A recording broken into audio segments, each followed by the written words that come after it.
दोस्तों, हाल ही में हम लोगों ने अपने भारत में एक गैस लीक मामले को देखा, जिसका वीडियो देखने के बाद हमारी आंखों से आंसू निकल आए और साथ ही साथ बहुत ही गुस्सा भी आया कि क्या जिम्मेदार लोग भी इतनी बड़ी गलती कर सकते हैं। तो दोस्तों, आज हम बात करने वाले हैं ऐसे ही एक गैस लीक हादसे के बारे में, जिसमें चंद लोगों की गलती ने हजारों मासूमों की जान ले ली।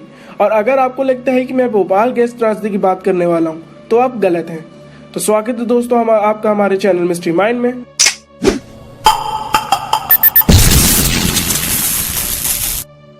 दोस्तों, यहाँ बात हो रही है 19वीं शताब्दी की, जब यूएसएसआर यानी यूनियन सोवियत सोशलिस्ट रशिया दुनिया का सबसे बड़ा और विकसित देश था। इस देश का हमेशा से एक ही लक्ष्य था कि यह अपने देश को दुनिया का सबसे आगे और सबसे बड़ा देश बना सके, लेकिन इसके रास्ते में यूएसए यानी यूनाइटेड स्टेट्स ऑफ अमेरिका आ गया। यह बात 1970 की है, जब अमेरिका में काफी सारी नई कंपनियां खुल रही थी, जैसे कि हर्शीज, केलॉग्स, कैडबरी, और यह कंपनियां अमेरिका की अर्थव्यवस्था में भारी योगदान दे रही थी, जिसके कारण अमेरिका की प्रगति काफी तेजी से हो रही थी। और यह बात यूएसएसआर को बिल्कुल भी पसंद नहीं आई और उसने फैसला किया कि वह किसी तरीके अमेरिका को पछाड़ेगा, क्योंकि यूएसएसआर का विकास धीमा होता जा रहा था। जब यूएसएसआर की सरकार ने अर्थव्यवस्था का जायजा लिया, तब उन्हें गौर करने वाले विषय मिले, जैसे कि कुछ ऐसी जगहें जो कि काफी विकसित नहीं थी और वो यूएसएसआर की अर्थव्यवस्था में कोई महत्वपूर्ण योगदान भी नहीं दे रही थी, जिसके लिए उन्होंने फैसला किया कि वह इन जगहों के आसपास एक ऐसा शहर बनाएंगे जो कि काफी ज्यादा विकसित हो। इसके कारण जो भी लोग अर्थव्यवस्था में योगदान नहीं दे पाते हैं, वह भी धीरे धीरे करके अर्थव्यवस्था में योगदान देने लग जाएंगे। और इसी के साथ उन्होंने एक ऐसा ही शहर बनाया। उन्होंने ऐसे नगर का निर्माण किया जो कि बाकी सारे नगरों से काफी ज्यादा विकसित था और उसका नाम प्रिपयात रखा गया। लोग यहाँ आकर काफी ज्यादा खुश थे, लेकिन इतने बड़े शहर को बिजली की आवश्यकता भी थी, वो भी काफी बड़े पैमाने पे, जिसके कारण प्रिपयात के बगल में ही एक छोटे से टाउन चेरनोबिल में न्यूक्लियर पावर प्लांट लगाया गया, जिसको वीआई लेनिन पावर प्लांट कहा जाता था। इसी फैसले के साथ 1970 में काम शुरू हो गया, क्योंकि सरकार 1980 तक लोगों को वहां बसा देना चाहती थी। प्रिपयात उस समय यूएसएसआर की 9th ऑटोमोग्रेट सिटी थी, जिसका मतलब था एटॉमिक सिटी। असल में यूएसएसआर का यह प्लान था कि वह बहुत सारी विकसित एटॉमिक सिटीज बनाएगा, जो कि आगे चलकर काफी बड़े शहर बन जाएंगे। वो उन एटॉमिक शहरों को कुछ सालों में 10 से 20% तक बड़ा करने का सोच रहा था।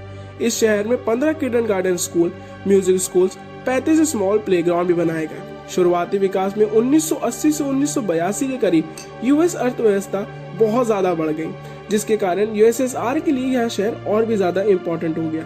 यह रणनीति के लिए वो इतने ज्यादा सतर्क थे कि उन्होंने शहर में Soviet ballistic missile early warning network बना दिया, ताकि अगर कोई भी देश उन पर या शहर पर हमला करने का सोचे भी, तो यूएसएसआर उसे पहले ही रोक सके। यह रणनीति बहुत ही सफलतापूर्वक आगे बढ़ रही थी।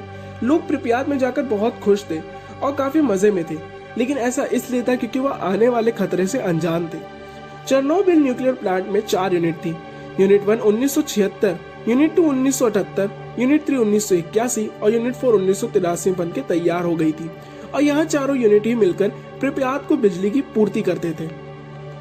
26 अप्रैल 1986 शनिवार की रात थी, जब चेरनोबिल प्लांट के साइंटिस्ट ने एक जांच करने की सोची, जिसमें वह यह देखना चाहते थे कि आखिर अगर कोई परेशानी हुई तो क्या सारे सिक्योरिटी सिस्टम सही से काम कर रहे हैं। इस जांच की तैयारी के दौरान भी काफी गलतियां हो गई, जिसके कारण न्यूक्लियर रिएक्शन के समय रिएक्टर के अंदर रहने वाली रॉडें बाहर रह गई।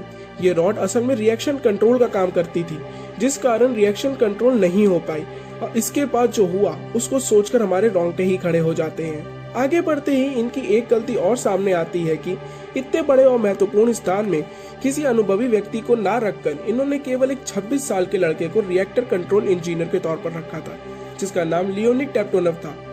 और ज्यादा अनुभव न होने के कारण तनाव वाली स्थिति में उसको जो करना चाहिए था उसने वो नहीं किया, और उसने मैनुअल से ऑटो में स्विच को चेंज कर दिया, जिसके कारण पूरा न्यूक्लियर रिएक्टर बंद हो गया और उसके अंदर हीट बनने लग गई।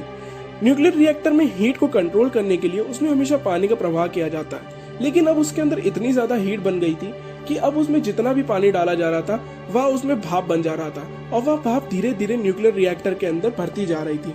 और ज्यादा देर बंद होने के कारण स्टीम ने 350 किलो की रिएक्टर की छत और साथ ही साथ चौथे यूनिट की प्लांट की छत को भी उड़ा दिया और न्यूक्लियर प्लांट में तबाही मच गई। पूरा रेडिएशन कुछ ही सेकंड्स में हर जगह फैलने लगा। हर जगह स्टीम फैल गई, हर जगह आग फैल गई, और आग को रोकने के लिए जो फायर फाइटर्स उसको पास गए थे उन सब की मौत बड़ी ही बुरी तरीके से हुई, क्योंकि उनकी बॉडी के अंदर रेडिएशन चला गया था। और हम लोग को शायद ये नहीं पता कि जब बॉडी के अंदर रेडिएशन जाता है तो वह हमारे डीएनए को भी बदलने की क्षमता रखता है, जिसके कारण हमारी बॉडी में काफी सारे बदलाव हो जाते हैं, वो भी तुरंत। इन फायर फाइटर्स के साथ भी कुछ ऐसा ही हुआ। इनकी आंखें फूलने लग गई और रेडिएशन अंदर जाने के कारण इनके फेफड़े भी फूल गए। उनकी चमड़ी कुछ ही समय में जलने लग गई। जब उनकी लाशों की जांच हुई तो उनके शरीर तो छोड़िए, उनके कपड़ों को भी इतना ज्यादा रेडिएशन पाया जा रहा था कि मशीन से नापने पे वो ओवरलोड बता रहा था। उनके कपड़े उतारकर उन्हें हॉस्पिटल ले जाया गया। इस बड़े हादसे से डरकर वहां पे जितने भी अधिकारी थे उन्होंने एक और बड़ी गलती कर दी। उन्होंने इस हादसे से डरकर अपने ओहदे से बड़े ओहदे वाले अधिकारियों को इसकी सूचना ही नहीं दी, जिसके कारण वहां की जनता को भी इस बारे में कुछ नहीं पता चला, न ही उन्हें शहर से निकाला गया।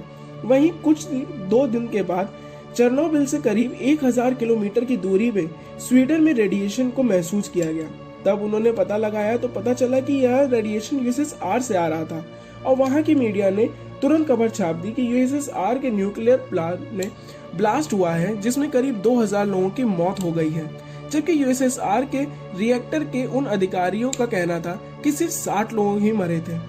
अखबार के माध्यम से यह बात यूएसएसआर के बड़े अधिकारियों को भी पता चली और उन्होंने निचले स्तर से बात की तो उन्होंने इस बात की पुष्टि की, पर किसी को भी इस बात का अंदेशा नहीं था कि वो चौथा रिएक्टर ब्लास्ट होने के बाद भी अभी भी एक्टिव था और अभी भी रेडिएशन छोड़ रहा था और उसे बंद भी नहीं किया जा सकता था।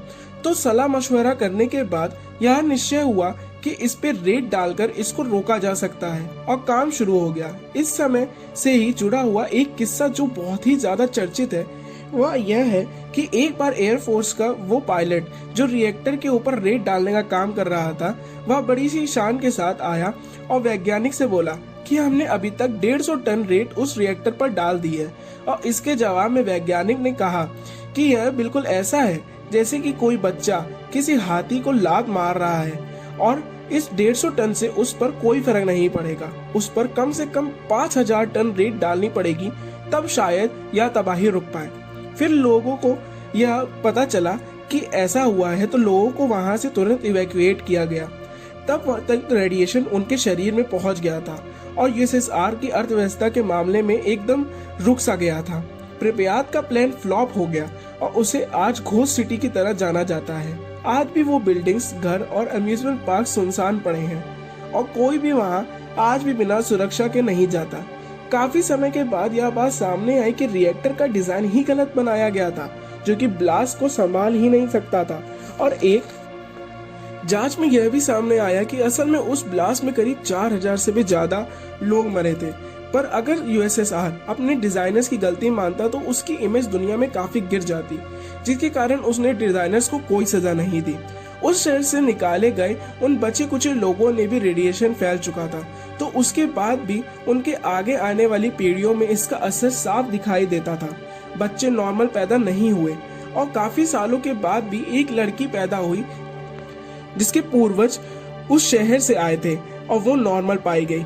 एक समय का सबसे विकसित शहर आज सुनसान पड़ा है और आज भी वहाँ इतना रेडिएशन है कि किसी को भी वहाँ जाने की इजाजत नहीं है बिना सुरक्षा के। धन्यवाद दोस्तों आपका ये वीडियो देखने के लिए, और अगर आपको यह वीडियो पसंद आया हो तो प्लीज लाइक करिएगा, शेयर करिएगा और सब्सक्राइब करिएगा।